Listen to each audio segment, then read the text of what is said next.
no compromise. உங்க சைடுலயும் எங்க சைடுலயும். GT Holidays, South India's #1 travel brand. இயற்கையான டேட்ஸ், பாதாம், பிஸ்தா, கேஷு அண்ட் ஹனி கொண்டு தயாரிக்கப்பட்ட lion date nut bytes. Taste daily. Taste the daily. Nagendran அவர்களுடைய பிரேத உடலானது உண்மையான உடல் இல்லை. இருந்தாலும் அவருக்கு கிடைச்ச இன்ஃபர்மேஷன் படி அவருக்கு ஒரு யாராவது சொல்லியிருந்திருப்பாங்க. அதன் அடிப்படையில் தான் அவர் வந்து இந்த வழக்கை வந்து கொடுத்துருக்காரு. உள்பட 12 பேர் ஜாமீன் கோரி இருக்காங்க சார். அவங்களும் ஜாமீன் கிடைக்க வாய்ப்புகள் இருக்கா சார்? பெயில் கிடைக்கிறதுக்கான வாய்ப்புகள் அப்படின்னு பார்த்தீங்கன்னா, ஐபிசி தமிழர்களுக்கு வணக்கம். இன்று நம்மோட அட்வொகேட் பிரம்ம பாலசுப்ரமணியம் இருக்காங்க. இன்னைக்கு கூட பேச போகிறோம், வாங்க பேசலாம். வணக்கம் சார். சார், ஆம்ஸ்ட்ராங் கொலை வழக்கில் ரவுடி நாகேந்திரன் வந்து கைதானா சார்?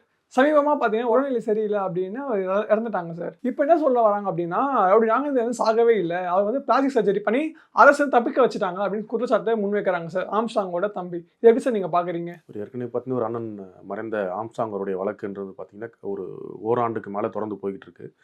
இன்றைக்கி இருக்க காலகட்டத்தில் அந்த வழக்கானது சிபிஐ வசம் ஒப்படைக்க வேண்டும் அப்படின்னு சொல்லி அவங்களுடைய மனைவியார் தாக்கல் செய்த மனுவில் அவங்களுக்கு தீர்ப்பு வந்திருக்கு. அந்த தீர்ப்பின் அடிப்படையில் இதுக்கப்புறமா அந்த வழக்கை வந்து சிபிஐ தான் விசாரிக்க போகிறாங்க. ஆனால் அந்த ஏற்கனவே விசாரணை செய்த தமிழக காவல்துறையிடமிருந்து அந்த கோப்புகள் இன்னும் சிபிஐயிடம் வசம் போகவில்லை. இதற்கிடையில் பார்த்திங்கன்னா புதுசாக ஒரு டேர்னிங் பாயிண்ட்டாக அவர் மறைந்த ஒரு அண்ணன் ஆம்ஸ்ட்ராங் அவருடைய சகோதரர் ஒரு வழக்கு ஒன்று பதிவு பண்ணுறாரு உயர்நீதிமன்றம். என்னன்னு சொன்னால், மறைந்த முன்னாள் ஒரு ரவுடின்னு சொல்லக்கூடிய ஒரு நாகேந்திரன் அவர்களுடைய பிரேத உடலானது உண்மையான உடல் இல்லை, மருத்துவர்களால் வந்து பிளாஸ்டிக் சர்ஜரி பண்ணி முகம் மாற்றி அமைக்கப்பட்டு அவருடைய சாயலில் இருக்க மாதிரி ஒரு உருவத்தை தான் ஒரு பூத உடலை தான் கொடுத்து அதை மூடி மறைச்சிட்டாங்க, உண்மையான உடல் அவரது கிடையாது, அவரை வந்து தப்பிக்க வச்சுட்டாங்க தமிழக அரசு அப்படின்னு சொல்லி ஒரு குற்றச்சாட்டு முன் வச்சு ஒரு வழக்கு தாக்கல் செய்கிறார்.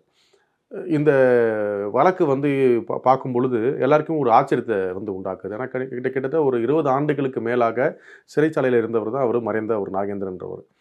அவர் தொடர்ந்து உடல்நிலை கடந்த 2017-18 உடல்நிலை சரியில்லாமல் அரசு மருத்துவமனையில் அனுமதித்து, அதுக்கப்புறம் அவங்க குடும்பத்தார் வந்து உயர்நீதிமன்றத்தில் ஒரு மனு ஒன்று தாக்கல் செய்த அப்புறமா தான் தனியார் மருத்துவமனையில் அவரை வந்து அனுமதித்து அவருடைய உடல் உபாதைகளை வந்து போக்குறதுக்கு தனியார் மருத்துவமனையில் ட்ரீட்மெண்ட் எடுத்துகிட்டு வந்தாங்க.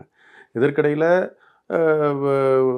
உயர்நீதிமன்றத்துடைய உத்தரவுப்படியில் தான் தனியார் மருத்துவமனை குளோபல் ஹாஸ்பிட்டல் சொல்லி அந்த ஒரு தனியார் மல்டி ஸ்பெஷாலிட்டி ஹாஸ்பிட்டலில் அவர் வந்து உடல்நிலைக்கு சீரான மருத்துவங்களை கொண்டு வந்தார். அதுக்கப்புறம் திருப்பி வந்து சிறைக்கு கொண்டு போயிட்டாங்க. திருப்பி ரொட்டைனாதே ஹெல்த் செக்அப் தான் போயிட்டுருச்சு. இதற்கிடையில் பார்த்தீங்கன்னா கடந்த ஆண்டு அவர் ஆம்ஸ்ட்ராங் அவர்களுடைய மறைவுக்கு அப்புறமா இவருடைய உடல்நிலையும் கொஞ்சம் மோசமானவுடனே திருப்பி ரெகுலர் செக் வேணும் அப்படின்னு சொல்லி அவருடைய மறைந்த ஒரு நாகேந்திரன் அவருடைய குடும்பத்தார் ஒரு மனு தாக்கல் செய்கிறாங்க. அதற்கு வந்து உயர்நீதிமன்றம் வந்து அனுமதி தரல. ஏன்னா இப்போ இருக்க காலகட்டத்துக்கு ஒரு குரூஷியல் பீரியடாக இருக்குது, தொடர்ந்து இந்த வழக்குடைய தன்மையும் வந்து திசை மாறப்படும், அதனால் ஒரு பிரிசனில் இருந்துக்கிட்டே சிறைச்சாலையுடைய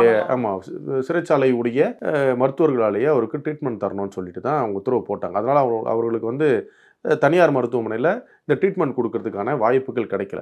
ரொம்ப ஒரு சீரியஸ் ஆனதுக்கு அப்புறமா தான் ஸ்டான்லி மருத்துவமனைக்கு அவர் வந்து ஷிஃப்ட் பண்ணுறாங்க. ஸ்டான்லி மருத்துவமனையில் தொடர்ந்து சிகிச்சை பெற்று வராரு. ஒரு மருத்துவமனையில் இருக்க சிறைன்னு பார்த்தீங்கன்னா தொடர்ந்து போலீஸ் வந்து எப்படி சிறைச்சாலை இருப்பாங்க அதே மாதிரி தான் இங்கேயும் இருப்பாங்க. அது மட்டும் இல்லாமல் ஊடகங்கள்லாம் இருக்கும்.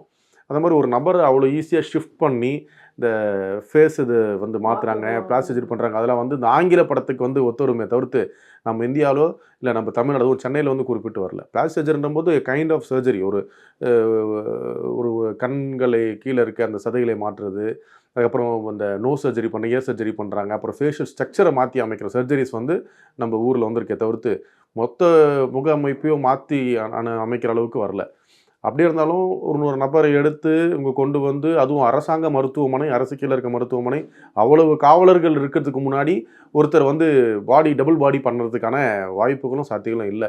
இருந்தாலும் அவருக்கு கிடைச்ச இன்ஃபர்மேஷன் படி அவருக்கு ஒரு யாராவது சொல்லியிருந்திருப்பாங்க. அதன் அடிப்படையில் தான் அவர் வந்து இந்த வழக்கை வந்து கொடுத்துருக்காரு. அதாவது அவரையும் வந்து நம்ம குற்றம் சாட்ட முடியாது. ஏன்னா அவர்களுடைய குடும்பத்துலேயும் ஒரு பெரிய பாதிப்பு, ஒரு மறைந்த ஒரு ஆம்ஸ்ட்ராங் குடும்பத்திலும் பெரிய பாதிப்பு. அவருக்கு கிடைக்கப்பட்ட செய்தியை வச்சு தான் அவரும் வந்து சொல்லியிருப்பார், அவர் மனுவை தாக்கல் செய்திருக்காரு. மேற்கொண்டு அரசு இந்த விஷயத்தை உயர்நீதிமன்றம் உத்தரவு பிறப்பிச்சாங்க அப்படின்னும் பொழுது அதற்கேற்ற ஒரு தனியாக ஒரு டீம் போட்டு உண்மையாகவே இறந்தவர் அவர் தானா அப்படின்னு சொல்லி பார்க்கறதுக்கான விஷயங்கள் அடுத்தடுத்த கட்டத்துக்கு வந்து நகர்வு வரும். இப்போ இந்த குற்றச்சாட்டை வந்து எடுப்பாங்களா அரசு? இல்லை, அரசு எடுக்கிற நீதிமன்றத்தில் மனு தாக்கல் செஞ்சிருக்காரு. நீதிமன்றத்தில் வந்து ஒரு மனு தாக்கல் செஞ்சதுக்கு நீதிமன்றம் வந்து அரசு கிட்ட தான் வந்து பதில் மனு வந்து கேட்கும். அதுக்கு அவங்க கவர்மெண்ட்ஸ் வந்து கவுண்டர் ஃபைல் பண்ணுவாங்க. நான் சொன்ன மாதிரி தான், அவர் வந்து பிரிசனர் இருந்தார். பிரிசனர் வந்ததுலேருந்து மானிட்டரிங் வந்து கேமரா இருக்கும், சிசிடிவி கேமராஸ் ஃபுட்டேஜ் இருக்குது. அப்புறம் அந்த ஃபுட்டேஜ் அடிப்படை கேட்கலாம்.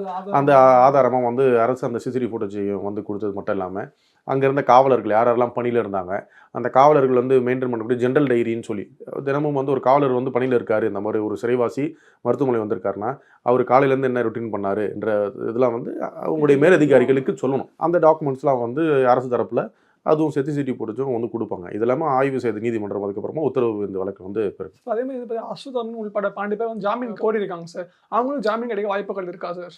இந்த வழக்கில் பார்த்தீங்கன்னா ஏற்கனவே ஓராண்டு காலமாக அவங்க சிறை இருந்துட்டாங்க. எல்லாமே குண்டாஸ் போட்டவங்க, குண்டாஸும் வந்து 1 வருடம் முழுமையாக முடிஞ்சு மேற்கொண்டும் கிட்டத்தட்ட ஒரு 1.5 ஆண்டு காலம் கிட்ட நகர போகுது.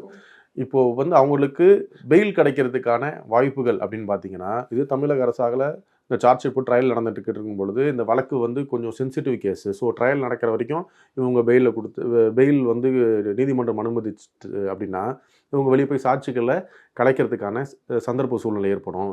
அதனால் வந்து எங்களால் இந்த வழக்கு முடிகிற வரைக்கும் அவங்கள பிரிசன்லேயே இருக்கணும்னு சொல்லிட்டு தமிழக அரசு சார்பில் நீதிமன்றத்தில் வந்து கோரிக்கை முன்வைக்கப்பட்டிருக்கும். ஆனால் இப்போது என்டையர் இன்வெஸ்டிகேஷன் ஏஜென்சியுமே மாறி சிபிஐ வசம் ஒப்படைக்கப்பட்டது. அப்படின்னும் போது திருப்பி ஃப்ரெஷ்ஷாக ஒரு எஃப்ஐஆர் போடுவாங்க, ஃப்ரெஷ்ஷாக இன்வெஸ்டிகேஷன் ஸ்டார்ட் பண்ணுவாங்க.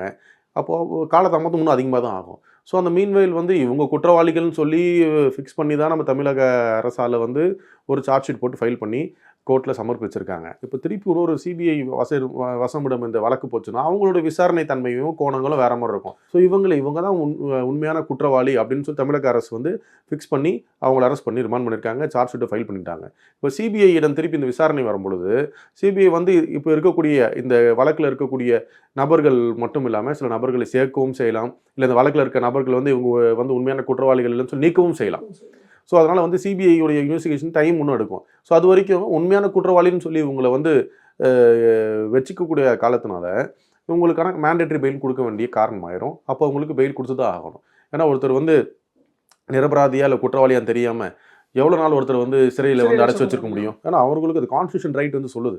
நம்ம இந்திய அரசியலமைப்பு சாசனம் வந்து தெளிவாக சொல்லுது எந்தெந்த வகையில் எப்படி வழக்கு நடத்தணும் எனக்கு சொல்லி. அப்போது வந்து இது வரம்புக்கு மீறி இவர்களை சிறைச்சாலையை வச்சுற மாதிரியான விஷயங்கள் வந்துடும்.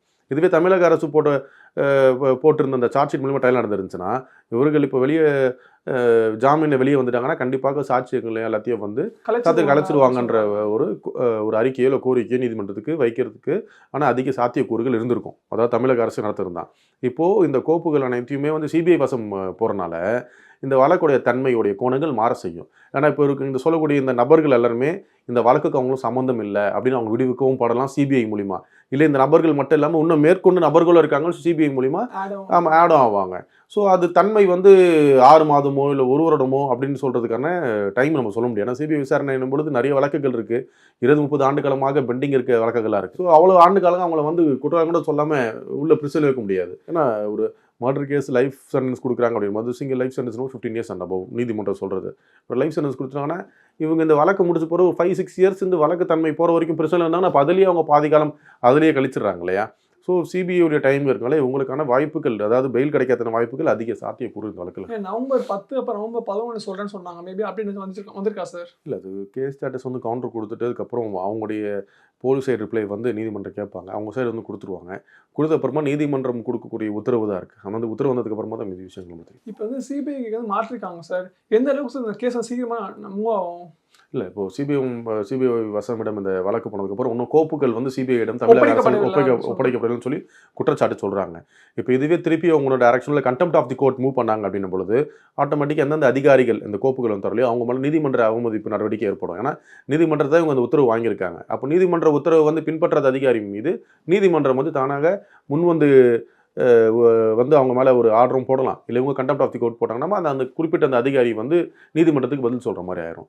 அப்படி சிபிஐக்கு போயிட்டு சிபிஐடைய விசாரணை தன்மை வந்து ஸ்லோவாக இருக்கும் பொழுது அதுக்கும் எக்ஸ்பிரேட் கேட்கலாம். ஸோ அனைத்து வகைகளும் நீதிமன்றத்தில் வந்து வழி வகைகள் இருக்குது. இந்த வழக்கை எவ்வளவு அவசர வழக்காக கருதி இந்த வழக்கை இந்த முடிக்கணும்னு சொல்லி ஏற்கனவே சிபிஐ அதிகாரிகளும் தெரியும். ஏன்னா ஒரு தலைவர் ஒரு பகுஜன் சமாஜ் பார்ட்டியோடைய ஒரு மத்திய அரசியல் சார்ந்த கட்சி. அப்போ அனைத்து கட்சியினருக்கும் அது இந்திய முழுக்க தெரியக்கூடிய ஒரு கட்சியை சார்ந்தவர். அதுவும் தமிழகத்தை கிட்டத்தட்ட ஒரு 19-20 ஆண்டு காலமாக ஒரே தலைவராக இருந்தவர். ஸோ அப்படின்னும்போது இந்த வழக்கு சிபிஐ வந்து மெத்தனு போக்கோட கையாளாது. விரைவாக அந்த வழக்கையும் அவங்க எப்படி தமிழக காவல்துறை வந்து செய்தாங்களோ அதோட விரைவாக கூட முடிக்கிறதுக்கான அதிக வாய்ப்புகள் இருக்குது. ஸோ ஸ்டார்டிங் போலீஸ் இந்த கேஸை கையில் எடுக்கும்போது எல்லாரையும் அரெஸ்ட் பண்ணிட்டாங்களா சார், இல்லை சில பேர் விட்டுட்டாங்களா சார்? இல்லை, காவல்துறையுடைய இன்வெஸ்டிகேஷன் அவங்க போட்டது எல்லாமே ஸ்பெஷல் இன்வெஸ்டிகேஷன் டீம் சொல்லி ஒரு டீமை போட்டு தான் இருக்கிற மொத்த பேரையும் விசாரணை செய்தாங்க. இதில் இருக்க அந்த காவலர்கள், வழக்கறிஞர்கள், எக்கச்சக்கமான வழக்கறிஞர்கள், பொதுமக்கள்னு சொல்லிட்டு ஒரு தனியாக ஒரு டீமை போட்டு அவ்வளோ பேர் விசாரித்தாங்க. விசாரணை கோணங்களை கொண்டு போயிட்ட அப்புறமா தான் இவர்கள் எல்லாம் இனிஷியலாக பண்ணும்பொழுது 6 நபர்கள் 7 நபர்கள் அப்படின்னு நபர்களுடைய எண்ணிக்கை ஏறிட்டு கொண்டே தான் போச்சு. அதுக்கப்புறமா இவ்வளோ பேர் தான் அக்யூஸ் சொல்லி ஃபைனல் முடிச்சதுக்கு அப்புறமா தான் அந்த எல்லார் பேரையும் வந்து டிக்ளேர் பண்ணாங்க. அதேமாதிரி அவங்க விசாரணை பண்ணுற கோணங்களும் விசாரணை செய்த நபர்களுடைய விஷயங்களும் உடனே வெளியிடவும் இல்லை. ரகசியம் காத்து தான் இவர்கள் தான் இந்த கொலைக்கான காரணமான முக்கிய குற்றவாளிகள்னு சொல்லி தான் ஒரு லிஸ்ட்டு ஒன்று போட்டு அரைவ் பண்ணி தான் சார்ஜ் ஷீட்டை ஃபைல் பண்ணாங்க. ஸோ மேற்கொண்டு சில விஷயங்கள் எல்லாமே எல்லாரும் பர்ஃபெக்டாக இருக்காங்கன்னு சொல்ல முடியாது இல்லையா. ஏதாவது ஒரு இடத்துல லேகோ ஏதாவது ஒரு ட்ராப் இருந்திருக்கும். சிபிஐ வந்தால் அந்த லேகும் இல்லாமல் இன்னும் கொஞ்சம் பேர் வருவாங்கன்ற ஒரு எண்ணத்தில் தான் இது சிபிஐ விசாரணை வேணும் அப்படின்னு சொல்லி கேட்குறாங்க. ஆனால் அந்த டைம் வந்து குரூஷியல் பீரியட், உடனே விசாரணை செய்யணும். இது பண்ணும்பொழுது ஒரு ஹரிய பார் சுச்சுவேஷனில் ஒரு சில நபர்களை வந்து விட்டுருக்க வாய்ப்புகள் இருக்குது. ஏன்னா சிலவங்க சொல்கிற மாதிரி ஒரு அதிக பலம் கொண்ட நபர்கள், அரசியல் பின்புலம் உள்ள நபர்கள் கூட இதில் இன்வால்வ் ஆகிருக்கும். அவங்களுடைய டைரக்ஷனில் இந்த விஷயம் நடந்திருக்கும். இவர்கள் மட்டுமே இந்த கொலையை வந்து செய்திருக்க வாய்ப்புகள் கிடையாது. அதனால் இவர்களுக்கு மேலே ஒரு தலைமை ஒருத்தர் இயக்கி தான் இந்த விஷயம் நடந்திருக்கும் அப்படின்ற கோணங்கள் எல்லாம் வந்து அன்னிலேருந்து இன்றைக்கு வரைக்கும் பேசிட்டு தான் இருக்காங்க. ஸோ சிபிஐ வசம் போகும்பொழுது சிபிஐ வந்து நம்ம இந்த மாநிலத்தை சார்ந்த நபர், ஒரு நல்ல ஒரு செல்வாக்கு உள்ள நபர்லாம் யோசிக்க மாட்டாங்க. அவங்களுக்கு தேவை கரெக்டான கேஸ் வந்து கரெக்டாக போகுதா, இந்த வழக்கை வந்து கரெக்டான நிலையில் வந்து கொண்டு வரணும். அதுக்கான நபர்கள், இந்த கொலையை செய்த நபர்கள் அனைவருக்கும் தண்டனை வாங்கி தரணும் என்ற எண்ணம் மட்டும் சிபிஐக்கு இருக்குமே தவிர்த்து மாநிலம் அளவில் இருக்க நபர்கள் வந்து இவங்களை ரூல் பண்ணுறதுக்கோ இல்லை அவங்க சொல்கிற பேச்சை கேட்குறன்ற எண்ணம் வந்து சிபிஐக்கு இருக்காது. ஸோ அதனால தான் சிபிஐ வசமாக கேட்டாங்க. அவங்க கேட்ட மாதிரி இந்த உத்தரவு வந்துருச்சு. அப்புறம் சிபிஐ நடக்கிற இந்த விசாரணையும் அப்புறம் விசாரணை அறிக்கையை அவங்க என்ன கொடுக்குறாங்கன்னும் பொழுது தான் நம்மளுக்கு மேற்கொண்டு இந்த விஷயம் தெரியும். சார் இப்போ ஒரு டவுட் சார், இது என்னன்னா இப்போ சிபிஐ கிட்ட கேஸ் பண்ணாலே வந்து பார்த்தீங்கன்னா ரொம்ப வருஷம் ஆகும் கேஸ் ரிசல்ட்ஸ் வரதுக்கு அப்படின்னு சொல்கிறாங்க. உண்மையா சார்? இல்லை, சில வழக்குகள் அடிப்படையில் சில கேஸுக்கெல்லாம் சொன்னோம் 10 years 15 years 20 yearsலாம் சில கேசஸ் இருக்குது. ஆனால் இந்த வழக்கு வந்து அந்த மாதிரி இருக்கிறதுக்கான வாய்ப்புகள் இல்லை. ஏன்னா ஏற்கனவே நம்ம தமிழக காவல்துறை வந்து மொத்தத்தையும் வந்து முடிச்சுட்டு தான் சார்ஜ் ஷீட் ஃபைல் பண்ணிட்டாங்க. ட்ரையல் ஸ்டேஜே வந்துருச்சு, கொஸ்டனிங் பண்ணி ட்ரையலே வந்துருச்சு.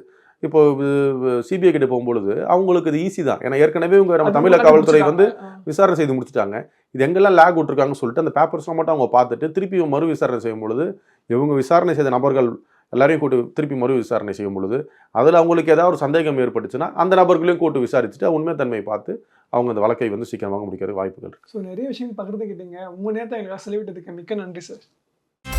No compromise. உங்க சைடுலயும் எங்க சைடுலயும். GT Holidays, South India's #1 travel brand. இயற்கையான டேட்ஸ், பாதாம், பிஸ்தா, கேஷு அண்ட் ஹனி கொண்டு தயாரிக்கப்பட்ட lion date nut bytes. Taste the Daily. Taste the Daily.